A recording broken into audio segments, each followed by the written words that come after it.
너무나도 감사합니다. 말씀 보시겠습니다.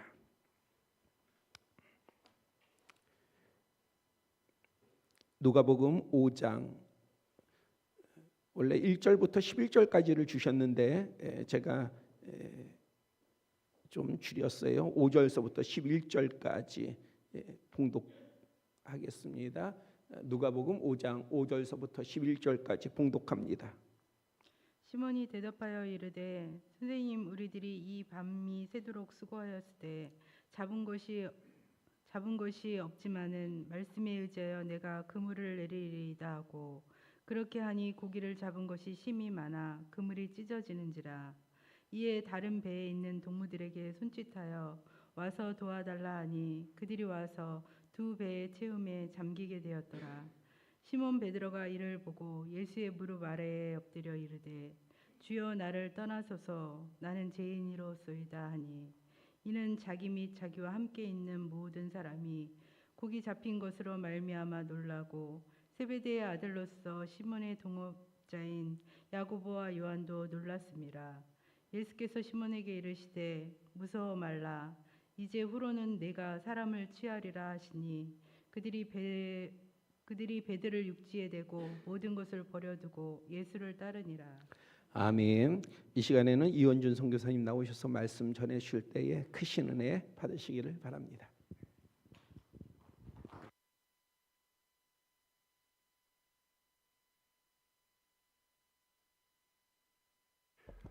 할렐루야. 네, 반갑습니다.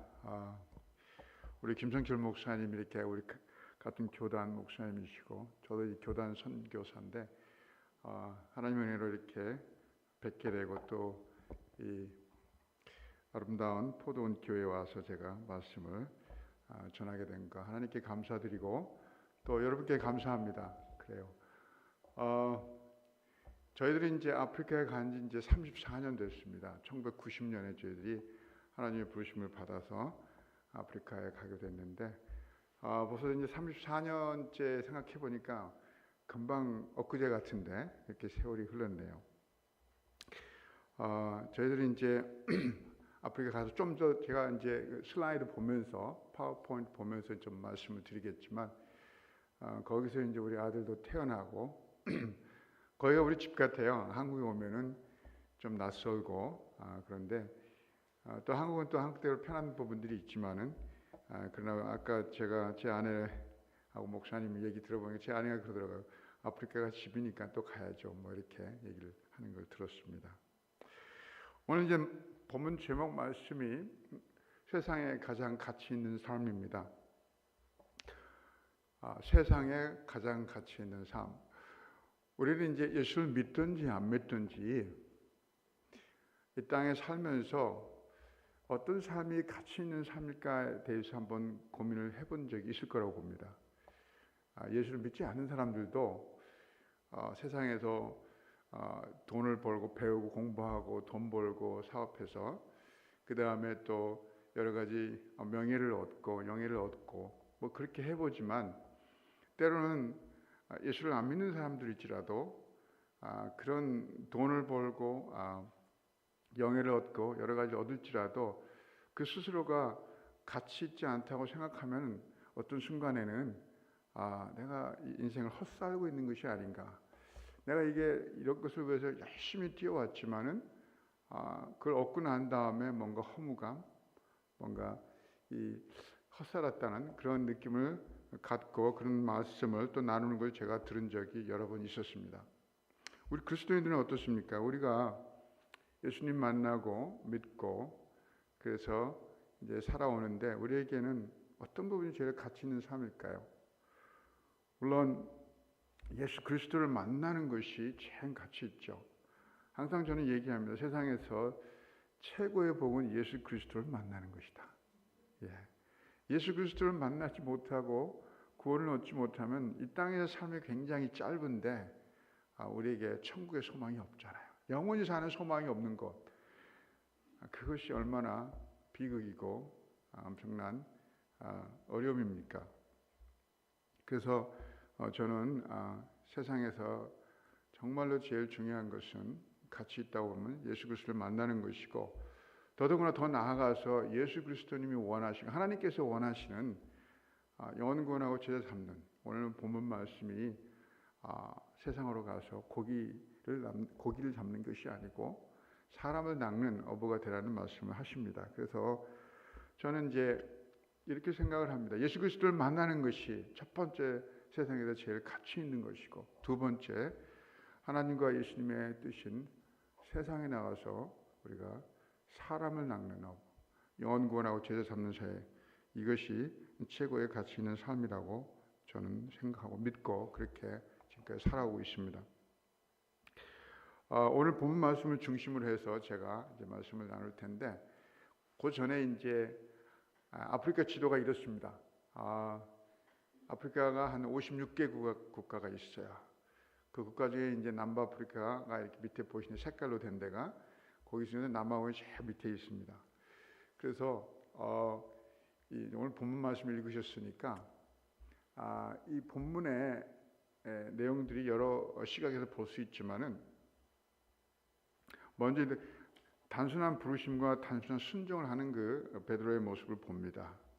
근데 이 사람들도 예수님을 먼저 만났죠. 어떻게 해요? 예수님이 불러서 그들을 만나 주셨잖아요. 이 갈릴리 강가에서, 갈릴리 바다라고 할 수 있겠지만 제가 가보니까 갈릴리 호수잖아요. 그래서 갈릴리 호수에서 주님 만나 주십니다.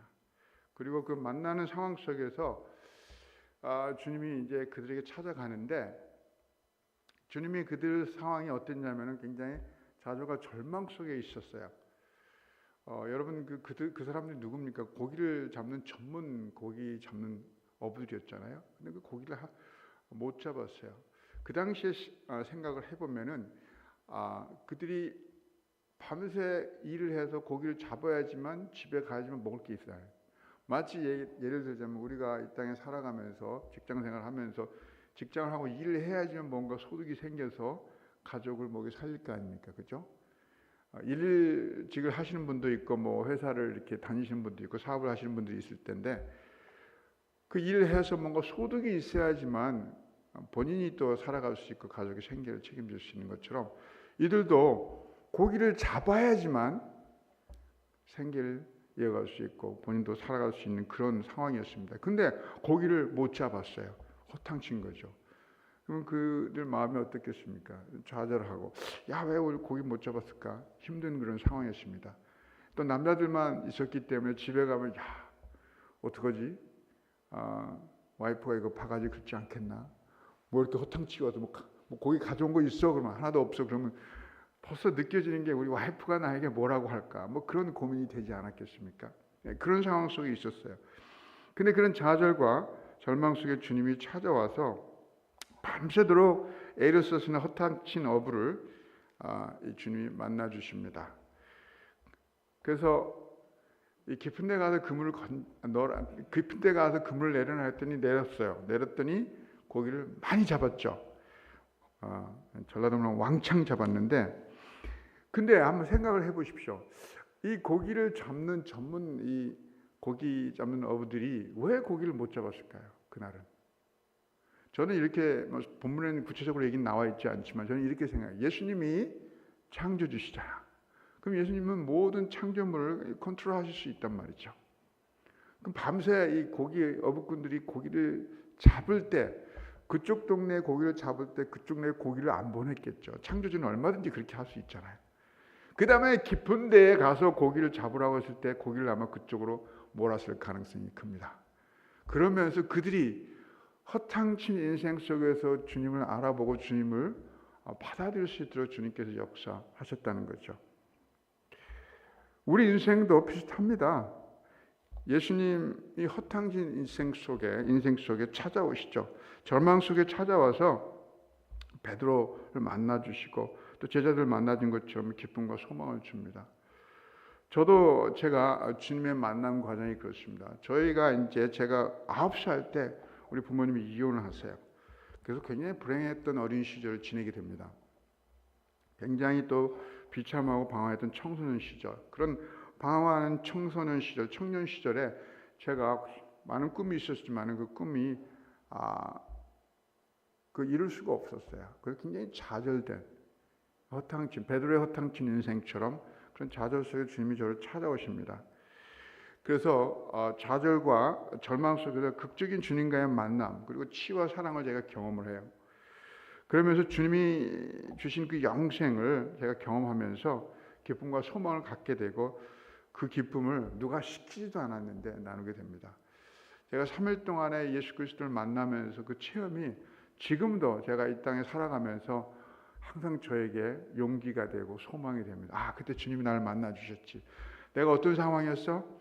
그때 정말 좌절과 어려움과 또 고통 속에 있을 때 주님께서 저를 만나 주시고 저를 치료해 주시고 회복시켜 주시고 소망을 주신 그 주님을 묵상할 때마다 제가 때로는 어려울 때마다 그 묵상할 때 그 주님 만나 주신 것 때문에 다시 용기를 얻게 됩니다. 여러분 어떻습니까? 여러분 주님 만나셨다면은 그 주님 만나신 주님 한 번쯤 이렇게 묵상해 보실 때 용기가 되세요? 소망이 되세요?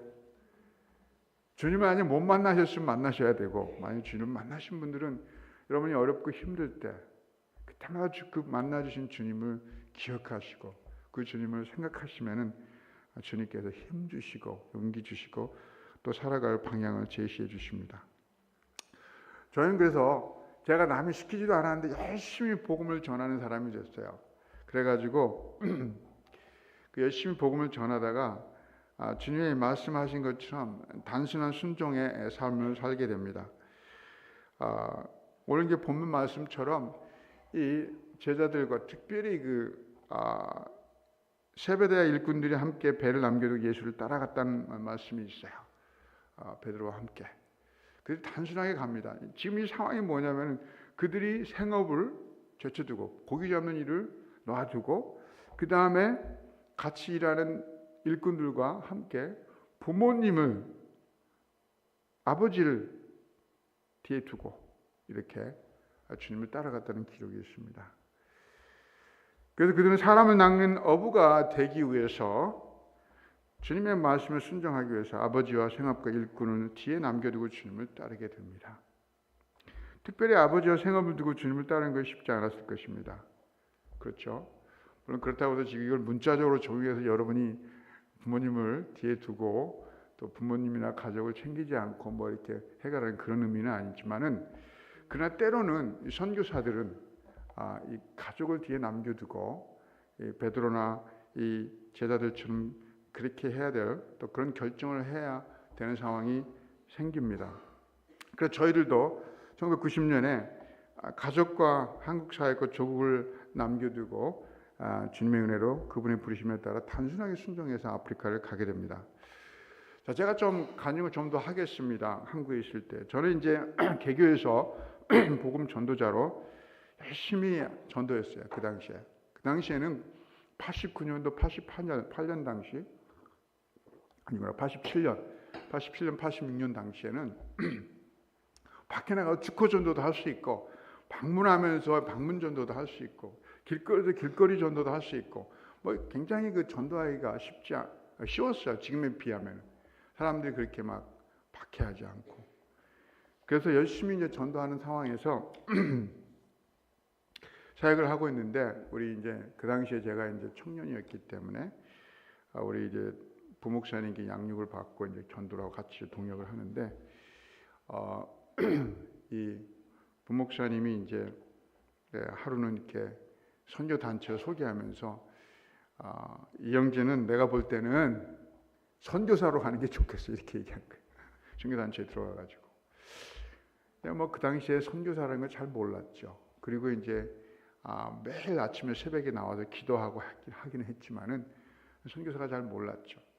근데 그분이 이제 광고를 가져왔어요. 그 신문 광고. 그때 이제 기독신문이었을 텐데 정확히 어느 기독신문이 기억이 안 납니다. 근데 거기에 문구가 딱 있는 게 뭐냐면 세계는 우리를 부른다. 그 문구가 제 마음을 사로잡았어요. 세계는 우리를 부른다. 예수님이 모든 족속으로 가서 제자를 삼아라. 또 땅끝까지 증인이 되라고 하는 말씀들을 많이 들었잖아요. 그래서 기도하고 전 세계를 위해서 기도하고. 근데 그때 그 문구가 더 구체적으로 세계 눈물을 부린다. 그래서 선교단체에 제가 사역지로 가서 사역하게 되고 거기서 훈련을 받고 이제 하나님의 인도하심을 기다리고 있는데 제 아내가 그 당시에 이제 저보다는 후배였습니다. 1년 늦게, 1년 반 늦게 그 선교단체에 들어왔는데 제 아내는 그 당시 저보다는 훨씬 수준이 높았습니다. 그래가지고 이 교회에서 이 전도사로 한 5년 동안 신방전도를 하고 이제 선교단체에 들어왔네요. 그래서 같이 이제 사역을 하는 중에 어느 날 그 당시는 이제 유전도사예요. 유전도사가 아프리카를 부르심을 받았다는 거야.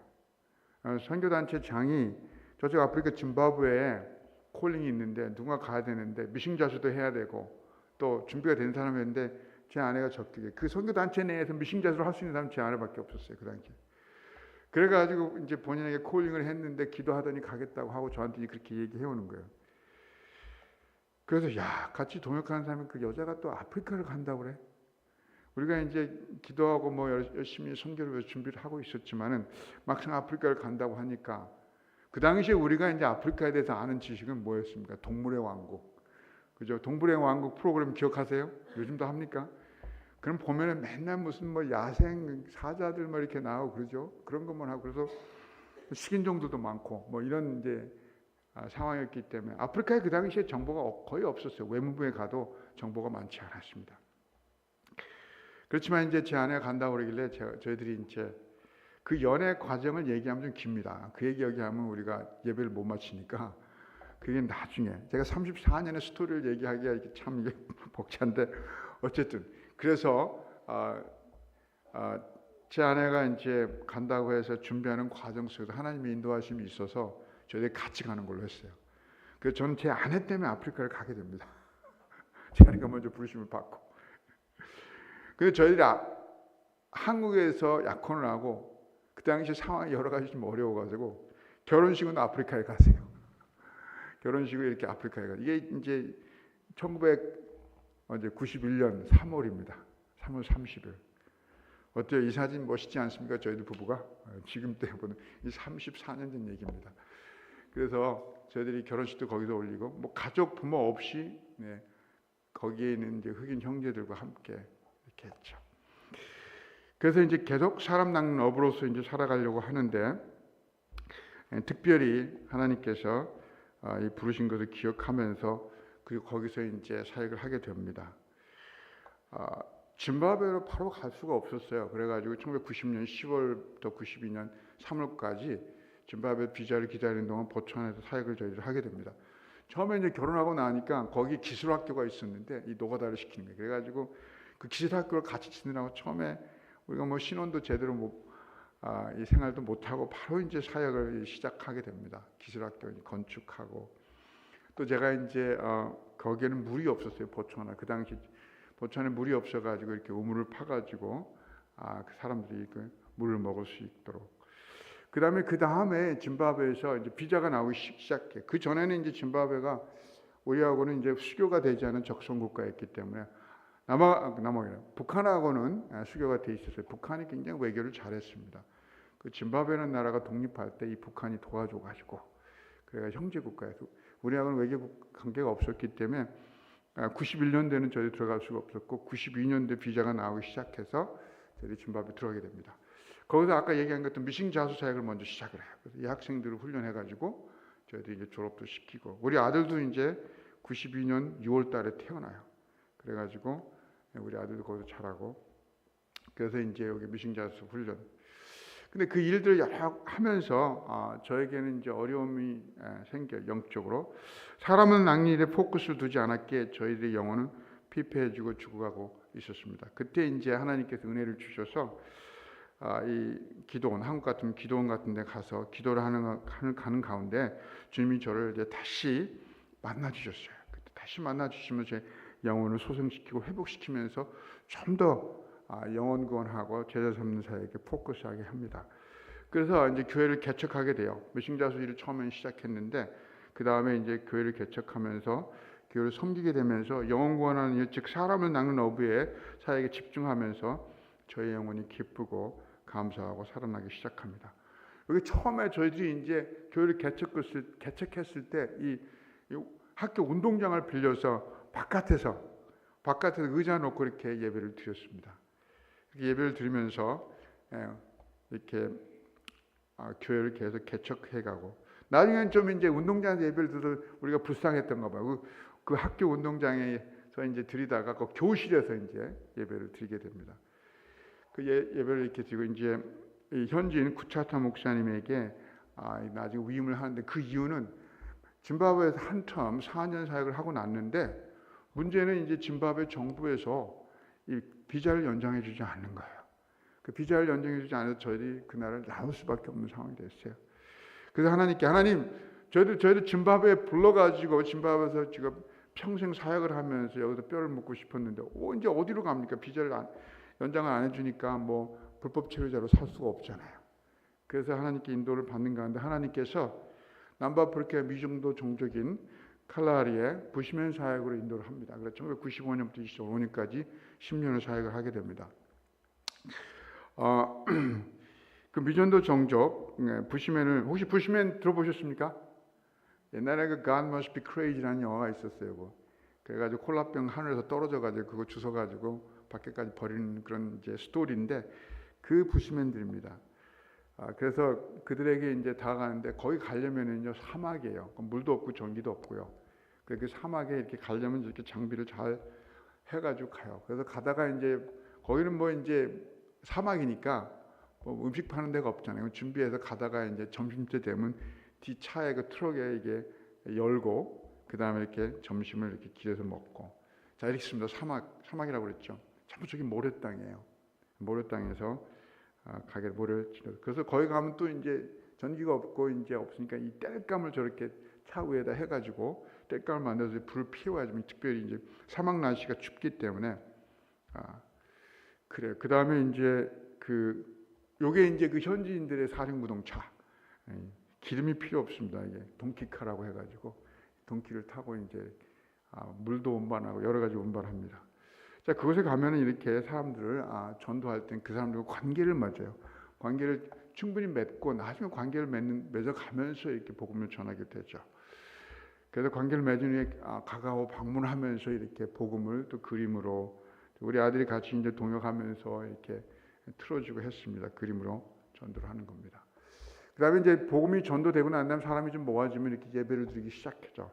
그때도 예배, 저희가 이제 아까도 짐바브웨에서 어디서 예배를 드렸다고요? 운동장에서. 여기는 어떻게 이제 가정집이, 여기는 가정집이 다 이제 펜스를 해놓고 울타리를 해놓고 그냥 초막집 줘놓고 사는 분위기니까 어떻게 어디서 예배를 드려요? 모래바닥에서. 가정집이긴 해요. 여기도 뭐 이렇게 자 이제 울타리를 쳐놨기 때문에. 근데 거기서 이제 예배를 드리다가 남의 집에서 가정집에서 맨날 예배 드리는 게 어려움이 많죠. 그 추장한테 얘기해서 이제 땅을 좀 달라고 했어요. 땅을 구입을 해서 이제 제가 우리 부시면 성도들 보고 당신들이 한번 교회당을 지어보십시오. 그랬더니 이 사람들이 교회당을 이렇게 지은 거예요. 보십시오. 이제 땔감 나무를 막 하던 걸 그냥 가지고 와가지고 옆에 얼기설기 지어서 지붕도 해가지고 이렇게 예배당을 지어도 돼요. 그래서 그 예배당에서 한동안 예배를 이렇게 드렸습니다. 그래서 예배 끝나고 나면 나오고 이렇게 드렸는데, 또 우리 아들도 같이 이렇게 항상 동역을 했어요. 아이들하고 놀아주고. 이 아이가 이제 커가지고 이제 33이 됐지만은, 그래서 이 예배를 이렇게 드리고요. 근데 이제 예배를 드리다 보니까 이제 또 나무로 얽히셨게 된 예배당에 예배를 드리다 보니까 좋긴 한데, 문제가 뭐냐면은 여름에는 우기철이 있는데 비가 오잖아요. 비가 오면 이게 지금 구멍이 다 뚫려져 있고 하늘 천장도 다 뚫려져 있는데 비 맞으면서 예배를 드리는 게 쉽지가 않았어요. 또 이제 이 바람이 부는 철이 있으면, 바람이 엄청나게 불면은 모래바람이 그냥 쳐가지고 눈을 못 뜰 정도로. 그래서 저희들이 교회가 결정합니다. 우리 건축합시다. 그래서 건축을 하게 됩니다. 건축을 하기 시작하게 되고요. 그 다음에 이제 제가 우리는 침례를 줍니다. 그래서 우리 처음 이분이 이제 목회자예요. 나중에 제가 전도해가지고 침례 주고 세례 주고 해서 나중에 이제 양육해서 나중에 목회자로 세웁니다. 요건 이제 바운다딜레는 자매고, 요건 다른 청년들 이렇게 지금 이제 그래도 아까 처음에 보신 그분 보시면 목회자 부부입니다. 그리고 이제 교회당을 이렇게 짓습니다. 굉장한 발전이죠. 아까 얼기설기 나무로 지어놓은 그 예배당에서 이렇게 옮겨가는. 근데 여기는 이제 건축 자재가 없으니까 3시간 정도 운전을 해가지고 건축 자재를 다 가지고 왔어야 돼요. 참 그래서 제가 그 건축에 대한 여러 가지 에피소드가 많은데 그건 생략하겠습니다. 그래도 이 교회가 이제 이렇게 예배 드리고 또 그 다음에 이제 주일학교 교사들, 그 다음에 주일학교 교사들 분반 공부, 그렇게 하고요. 그 다음에 교회 하나를 더 개척합니다. 만초비 지란 지역에 교회를 개척을 해서 이렇게 거기 청년들. 자, 이렇게 이제 제가 열심히 이제 보천에 사역을 하는데 한 10년을 그리고 이제 현지인들을 세워서 이제 목회를 하게끔 하는데 제가 안식년을 갖게 되면서 안식년 하고 난 다음에 하나님께서 더 많은 교회를 개척하길 원하고 또 더 많은 교회가 하나님의 말씀이 근거한 교회로 되기를 이제 원하셔서 그런 인도하심이 있어서 저희들이 안식년 마치고 난 다음에 보츠와나 사역은 현지인들과 또 특별히 보츠와나 그 수도를 중심으로 해서 선교회를 형성을 해서 그들이 그 사역을 좀 더 구체적으로 도울 수 있고 또 남아옥에 싱글 선교사가 여자 독신 선교사가 이제 조인해서 그 사역들을 좀 맡기고 저희들은 남아옥 조하네스버그에서 또 개척을 합니다. 짐바브웨도 개척하고 보츠와나도 개척하고 다시 이제 짐바브웨 남아옥 내려와 가지고 개척하는데 그때 하나님께서 저희에게 주신 말씀이 성경적인 교회의 부르심과 순종이었습니다. 사도행전 2장 42절 47절 말씀인데 우리가 잘 아는 말씀입니다. 베드로의 설교를 듣고 3,000명이 회개를 하죠. 그리고 난 다음에 이들이 모여가지고 사도들의 가르침을 듣고 떡을 떼고 또 그 다음에 같이 교제하고 또 기도하고 그리고 서로 필요한 것을 나누고 그러면서 이 성경적인 교회가 이렇게 시작이 되는데 저는 이 성경적인 교회에 대한 어떤 초점은 이겁니다. 가족에 대한 개념이에요. 그동안 우리가 교회가 뭐냐고 할 때는 가족에 대한 개념이 좀 약했어요. 지금도 이제 21세기 포스트 모더니즘 가면서 우리 굉장히 개인주의적으로 바뀌었잖아요. 근데 가족이라는 개념, 그 교회는 가족이도. 근데 그 교회 가족의 기초적인 단위가 가정이잖아요. 가정, 그죠? 그 가족 공동체. 근데 그 가족 공동체가 다시 그 월가 그 적용이 또 교회에서도 되고 그래서 공동체. 그게 하나고 두 번째로는 성경적인 교회에서는 예수 그리스도의 유언이 뭡니까? 그분이 천국에 가기 전, 하나님 아버지 우편에 앉아 가기 전에 뭐라고 말씀하셨어요? 우리 보고 모든 족속으로 제자를 삼으라고 그랬잖아요. 그래서 저는 여러 가지 얘기하기보다는 가족 공동체가 가족에서 시작이 돼서 그다음에 교회가 가족 공동체가 되는 것이고 가족 공동체가 되면서 우리가 해야 될 이런 사명 공동체로서 가족 공동체, 사명 공동체, 예수 그리스도의 복음을 전하고 영혼 구원하게 제자 삼는 사역에 포커스 집중하는 것. 다른 말로 얘기하면 고기를 잡는 게 아니고 뭐죠? 사람을 낚는 어부가 되는 것. 이 두 가지 축이 저는 성경적인 교회에 굉장히 중요하다고 봅니다. 가족 공동체, 사명 공동체로서의 복음을 전하고 제자 삼는 것. 그 두 개의 핵심을 가지고 저희들이 남부아프리카에서 이 사역을 하게 됩니다. 특별히 이제 남아공을 중심으로 해서 처음에 저희들이 이제 목회자를 먼저 집중해서 사역을 했어요. 처음에는 이제 남아공을 중심으로 했는데 더 나아가서는 이제 보츠와나, 잠비아, 나미비아 이렇게 다른 도시들까지 사역을 하게 됩니다. 그래서 처음에 목회자들을 저희들이 만나고 그들을 네트워크를 갖고 그들에게 성경적인 교회를 할 수 있도록 어떤 사람은 개척을 해야 되고 어떤 사람은 하던 교회를 성경적인 교회로 변환을 시켜야 됐기 때문에 그 일을 먼저 이렇게 하게 됩니다. 그래서 많은 목회자들이 이제 일일 세미나를 듣고 성경적인 교회에 대한 얘기를 듣고 난 다음에 그다음 나중에 5박 6일 세미나를 하는데 2016년부터 시작하게 됩니다. 우리가 보통 세미나를 하면 5박 6일 세미나 하면은 우리 성도들이 다 집에서 재워요. 5박 6일 동안 집에서 숙식을 제공을 합니다. 그래서 그들이 이제 그 섬김의 모습, 그리스도의 섬김의 모습을 배울 수 있고 또 그다음에 우리가 이제 목장이 있어가지고 목장에 모여서 영혼구원하고 제자 삼는 사역과 더불어서 공동체가 되는 것, 가족 공동체가 되고 영혼구원하고 제자 삼는 사역을 보면서 그냥 듣는 것이 아니고 듣고 보면서 그렇게 하는 것으로 세미나를 하게 됩니다. 2016년이고 2017년에 또 세미나 했던 거 2019년. 근데 2020년에 왜 코로나가 오잖아요. 코로나가 오면 저희들이 목회자 세미나 하기가 더 어려워져요. 만날 수가 없으니까. 그래서 우리가 대면과 비대면을 2021년에 세미나를 하게 됩니다. 그때는 더 많은 스리랑카 뭐 다른 여러 지역에서 네팔까지 이렇게 네팔에서 비대면으로 참여를 해서 세미나를 하게 됩니다. 그리고 난 다음에 저희들이 이제 목회자들 멘토링하고 코칭을 해요. 왜냐하면 세미나를 받았다고 해가지고 이분들이 성경적인 교회로서 제대로 해갈 수가 없으니까. 그래서 때로는 이렇게 1대1로 이렇게 멘토링하고요. 그 다음에 그룹으로 이렇게 멘토링도 하고요. 그 다음에 목회자 부부를 같이 이렇게. 왜냐하면 부부가 서로 하나가 되지 않고 성도든지 목회자든 부부가 하나가 되지 않고 부부가 서로 한 마음을 갖지 않으면 사역하기 너무 힘들어요. 그래서 이 남바프의 가정끼리 이 네 가정이 굉장히 핵심 도형 목회자 이들이 이제 저랑 같이 이 일을 해오고 있습니다.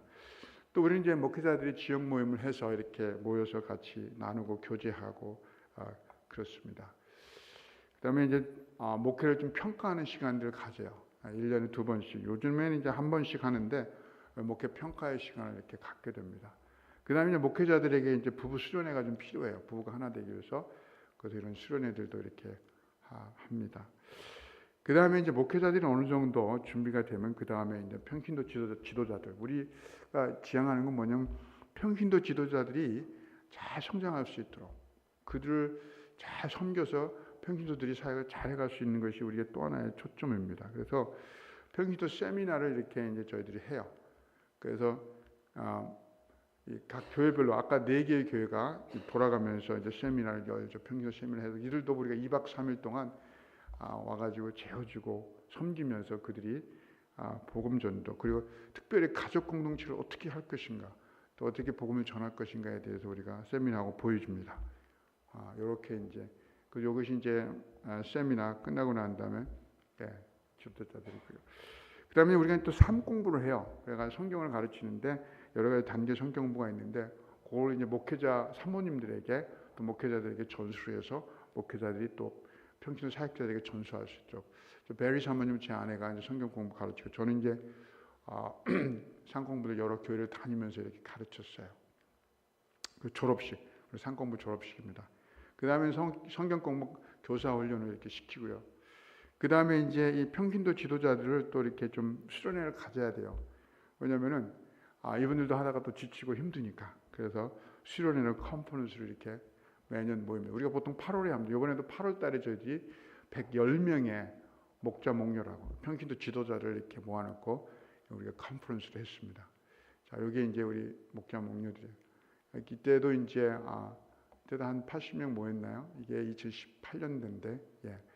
그래서 이제 사역이 남아공에서 보츠와나를 포함해서 남부아프리카로 확산되기 시작했어요. 하나님께서 정말 축복해 주셔서 잠비아 지역에 저희들이 또 보츠와나 지역에 이렇게 사역을 하고 남아공은 제가 열심히 이제 또 다니면서 순회 사역을 이렇게 하게 되고 교회들이 많으니까 그래서 아까 제가 말씀드린 것처럼 안식년 하고 난 다음에 하나님께서 보여주신 비전에 따라 순종을 했더니 이렇게 한두 교회가 아니라 여러 교회들을 제가 섬길 수 있는 그런 사역이 확장이 됐다는 거죠.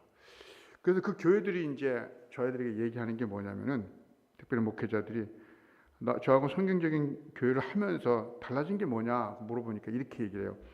먼저 교회가 활기차고 역동성이 있게 됐다는 것이고요. 두 번째는 불신자 전도와 세례자가 늘어났다는 것. 세 번째는 불신자가 변하여 목자가 되어서 평신도 지도자로 섬기게 됐다는 것.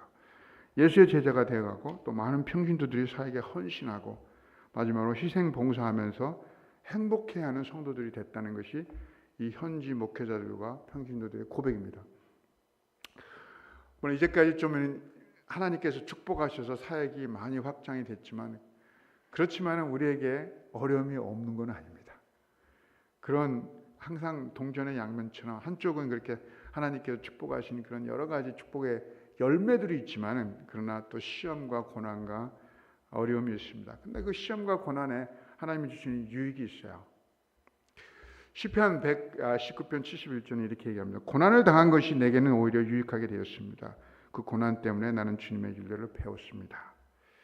선교사들에게 언어와 문화에 대한 한계와 어려움은 항상 있습니다.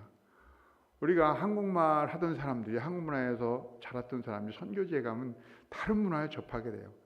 그리고 다른 언어를 배워야 돼요. 항상 우리가 이것은 우리에게 숙제입니다. 그리고 여러 이런 문화를 우리가 배워야 되고 아까 보신 것처럼 또 이제 어려움은 이런 이게 어려운 시골 사역을 할 때는 이 변화와 숫자적인 사역의 열매가 적을 때 어려움이 옵니다. 이렇게 숫자가 그렇게 많지 않을 때는. 그다음에 많은 헌신과 희생으로 섬긴 사역자들이 떠나거나 세워지지 않을 때 이 지도자들은 리더들은 고민과 또 어려움을 하나님 앞에 얘기하면서 기도하는 그런 시간들입니다. 또 육체적으로 이제 교통사고를 당하기도 하죠. 저희들도 교통사고를 2번이나 당했는데 이게 차가 뒤집어졌어요. 부시 가는 길에. 그래가지고 저희들이 많이 다쳤었는데 하나님께서 그래도 살려주셔서 저희들 사역을 이렇게 해볼 수 있었습니다. 저는 또 이제 제가 2018년에 호주 가서 사역을 하는 시기에 저희가 심근경색으로 쓰러집니다. 제가 그래서 제 심장에 스텐트가 4개 있습니다. 지금도 아침에도 제가 약을 먹고 왔습니다. 그래서 스텐트를 하게 되면 약을 평생 먹어야 된대요. 이렇게 그때 병원에 쓰러졌을 때입니다. 그래서 그때 호주에 있는 교회들이 많이 좀 힘들었죠. 제가 아파버리는 바람에. 하나님께서 그러나 살려주시고 그렇게 사역을 하는데 또 이제 복막염으로 제가 수술을 받게 됩니다. 그때도 제가 충수가 터져가지고 거의 폐혈증으로 죽을 뻔했는데 그냥 비행기 타고 급하게 와가지고 치료를 받죠. 이때도 이제 연세대 병원에 제가 입원했을 때입니다. 복막염으로. 또 저희들에게 이제 항상 그 안전이 안 좋기 때문에 도둑과 강도를 자주 당하는데 여러분 거기는 보통 총을 가지고 강도를 합니다. 칼이 아니고. 그래서 뭐 이제 아프리카 와가지고 이제 이런 어려움이 맞다니까 어느 분들은 우리가 뭐 태권도도 하고 좀 이렇게 뭐 좀 이렇게 잘 해가지고 그 사람 제압하면 되지 않아? 그거 안 됩니다. 그 사람은 총이니까 총 가지고 할 때는 우리가 어떻게 해볼 수가 없어요. 그냥 도둑 강도 당할 때는 그냥 가져가라고 얘기해야죠. 그래서 저희들이 여러 번 도둑 강도를 당했는데 마지막에 강도를 당해서 저희들이 굉장히 어려웠어요. 왜냐하면 제 아내가 많이 맞고 저도 거의 죽을 뻔했기 때문에. 그럼에도 불구하고 하나님께서 저희들에게 말씀을 합니다. 내가 진정으로 너에게 말한다. 미랄 하나가 땅에 떨어져 죽지 않으면 하늘 그대로 있고 죽으면 많은 열매를 맺는다. 이런 말씀이 저희들에게 항상 도전이 되고 그래서 계속해서 선교지에서 어려움이 있을지라도 고난이 있을지라도 계속 주님을 섬겨갈 수 있었다고 봅니다. 어려움과 힘듦이 있을 때마다 그 나름대로 그 어려움과 고통을 통해서 주님을 더욱더 알아가고 또 주님의 심정을 알게 되고 또 그걸 통해서 우리가 훈련되고 성화되는 것을 봅니다. 요 근래에는 제가 이제 코로나로 죽음과 삶을 넘나들게 됩니다. 제가 이제 2020년에 제 남아공에 코로나가 와가지고 많은 사람들이 죽어갔어요. 죽는 사람이 너무 많아가지고 남아공에서도 병원에서 죽는 사람, 길가에서 죽는 사람이 많아서 장례도 제대로 못 치렀어요. 그래서 아직도 남아공이나 아프리카도 코로나 때 사람들이 죽은 것 때문에 많은 상처들이 많아요. 왜냐하면 자기 형제들이나 가족들을 보지도 못하고 어디에 묻혔는지도 모르고 왜냐하면 나라에서 죽은 시체들 그냥 다 딴 데 데려가가지고 화장을 하거나 매장을 해버렸기 때문에 장례식을 제대로 못 치는 거죠. 그런 상황이었습니다. 그런 상황에 저희들이 이제 사역을 할 수밖에 없는 상황이죠. 조금 2021년 6월에 이제 코로나가 조금 덜한 것을 통해서 저희들이 이제 마스크를 끼고 사역을 하는데 그때 사역을 하다가 그날 특별히 이제 제가 설교를 해야 되고 수요식도 있고 이제 수요자들이 있었는데 제가 코로나에 걸린 거예요. 그것도 모르고 저는 계속 사역을 했는데 수요일부터 제가 아프기 시작해서 좀 일어나질 못합니다. 그래서 병원에 이제 입원하게 되는데 병원 안에 입원하게 됐을 때 저희들이 참 여러 가지 과정이 있었습니다. 제가 병원에 가보니까 이 코로나 걸린 사람이 너무 많은 거예요. 너무 많고 특별히 그 얘기를 조금 하자면은 병동에 들어갔더니 너무 기침하고 저도 기침하고 뭐 코로나가 나을 수 있는 상황이 아니에요. 서로 코로나를 옮기고 나을만 하면 서로 기침해서 서로 걸리는. 그 제가 점점 좀 안 좋아지고 거의 이제 그 병상이 너무나 이 코로나를 나을 수 있는 게 아니고 거의 이게 격리 상황, 치료 상황이 아니고, 그리고 뭐 정신병자들 또 뭐 죄수들 다 이렇게 막 짬뽕 시켜놔가지고 너무 병원 생활이 쉽지 않았어요. 그런가 제가 죽어갈 때 하나님께서 이제 저희들을 살려주십니다. 그 과정을 좀 나누겠습니다. 제 아내도 같이 코로나에 걸려가지고 이렇게 타박상 넘어져가지고 타박상이 있고 그 다음에 이제 병원에 옮겨져서 이렇게 산소 호흡기를 끼고 있는 상황입니다.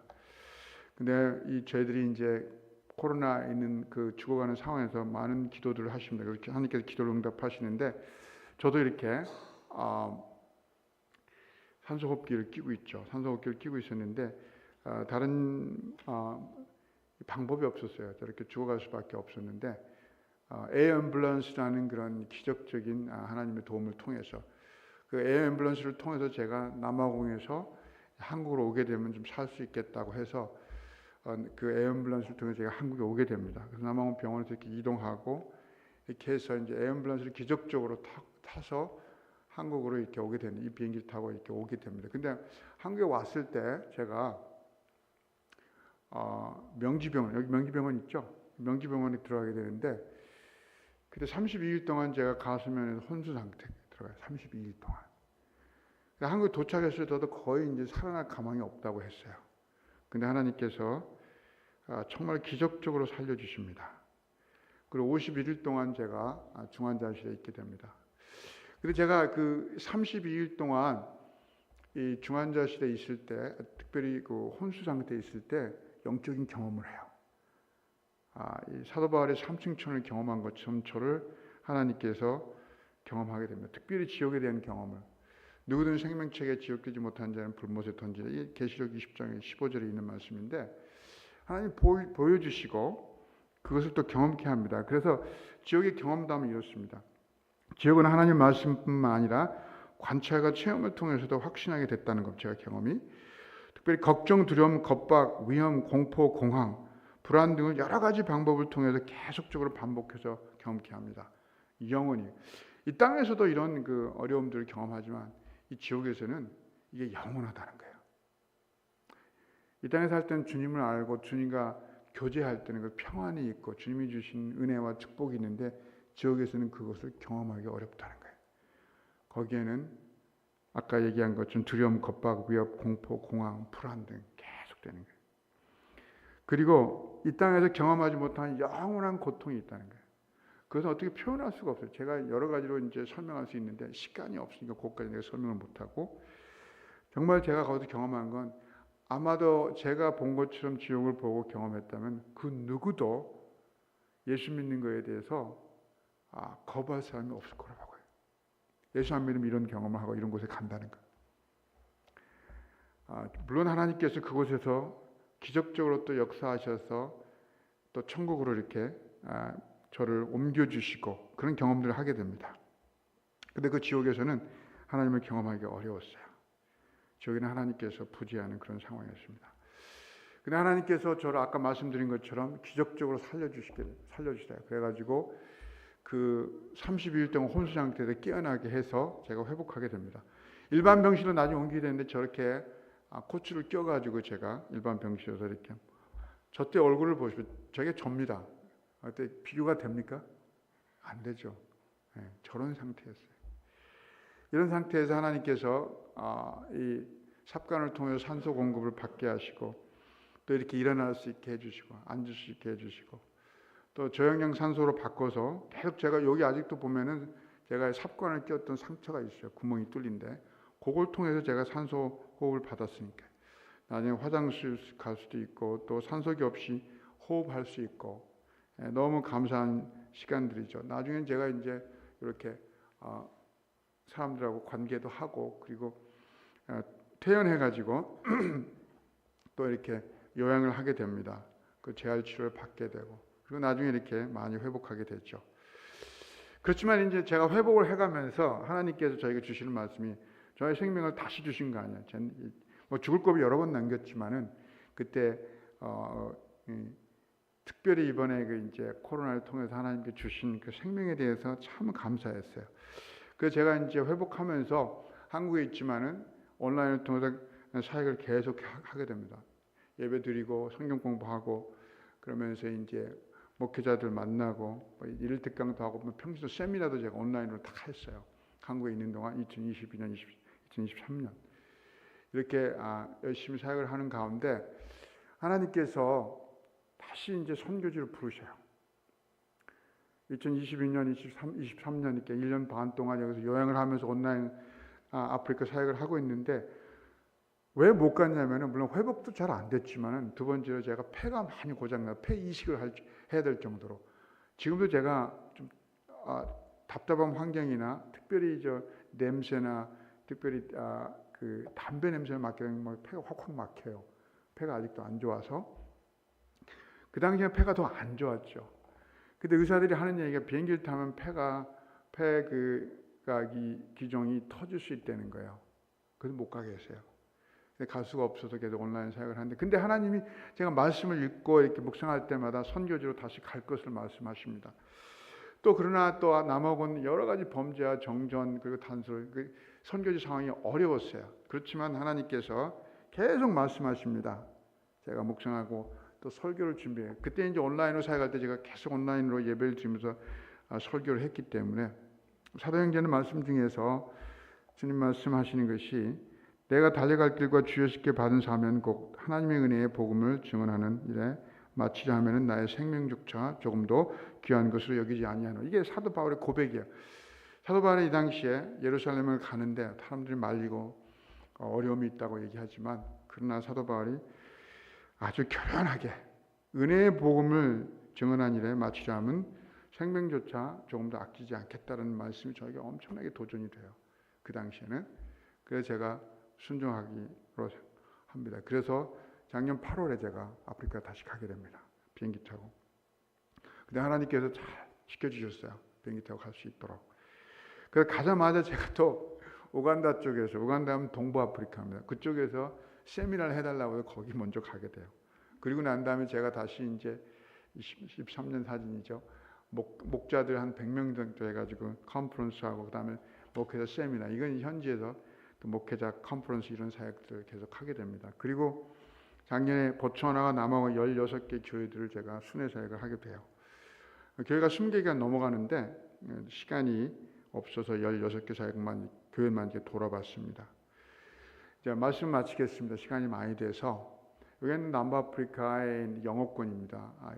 있는 나라들인데 하나님께서 이 나라들에게 계속해서 성경적인 교회 특별히 가족 공동체를 만들고 복음을 전해서 영혼 구원하고 제자 삼는 사역에 인도하시고 또 말씀하시고 길을 여시고 있습니다. 그래서 우리 아름다운 포도원교회가 이 남부아프리카의 이 성경적인 교회를 같이 동역하는데 꿈을 꾸길 원합니다.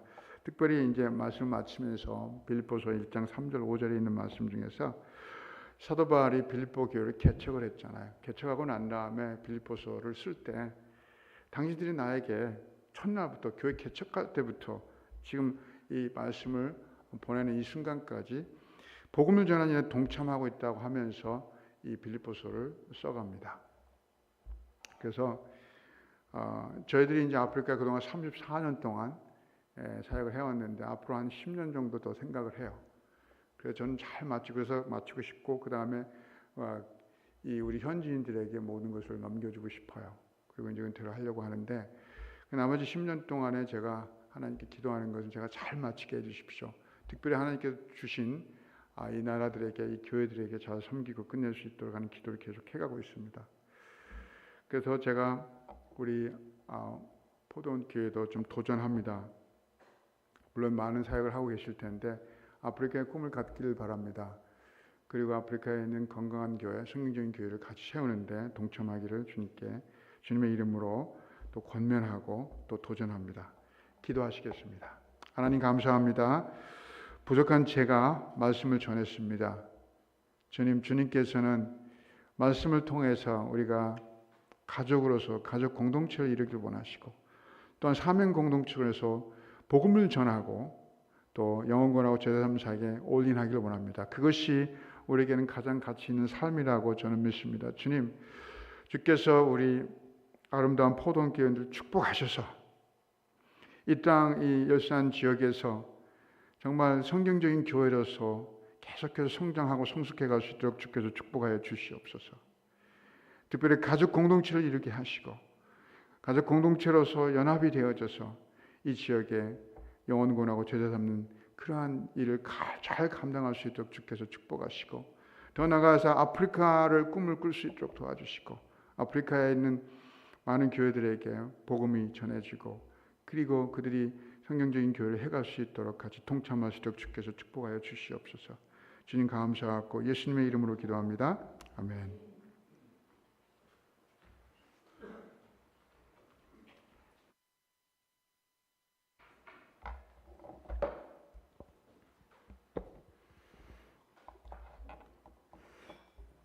선교사님이 제게 시간을 물어보셨어요. 그래서 45분 정도를 말씀을 드렸어요. 그 넘으면은 또 안 될 것 같아서.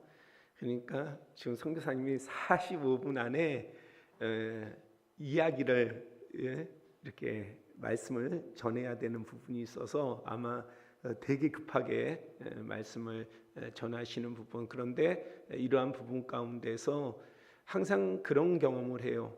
지혜로운 사람이 들을 것을 들어요. 모두 다 듣는 것은 아니고. 그런데 우리 성도님들이 지혜롭게 이러한 말씀을 잘 그 가운데서 들을 바를 들을 수 있었을 줄 믿습니다. 다른 하나는 사실 선교사님 내외는 제가 이번에 처음 뵈요. 제가 과거부터 알고 있었던 분들이 아니고 다만 정말 은혜로 연락이 되는 가운데에 저에게도 그런 감동이 있었어요. 전혀 모르지만 모시면 우리 교회에 모셨으면 좋겠다. 그리고 지금 제가 처음 강의를 듣는 거예요. 저는 아프리카 선교사님 가운데에 여러 부분으로 볼 수가 있겠지만은 말씀을 전하실 때에 특징들이 있어요. 여러 부분의 특징들이 있겠지만은 그러나 제가 지금 말씀하는 특징으로 구분하자고 한다면은 하나는 빈곤 포르노예요. 다시 말하자면은 아프리카는 가난하다. 그래서 아시죠?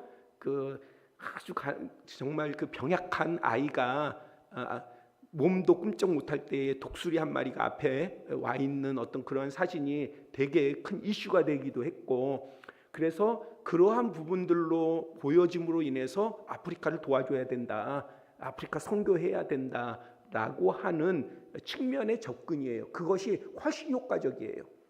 사람들의 감정에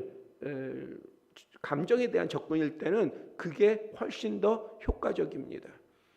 그런데 저는 이제 오늘 선교사님 말씀을 이렇게 쭉 들으면서 정말 감사했던 것은 제 제자가 우리 교회 와서 그 기니비사우에 있는 제자가 와서도 말씀을 그 가정이 와서도 전한 적이 있지만은 그 가정도 그렇고 우리 선교사님도 그렇고 네 분도 그렇고 사역도 그렇고 왜 그런 게 없겠어요? 아프리카에서 사역을 하다 보면.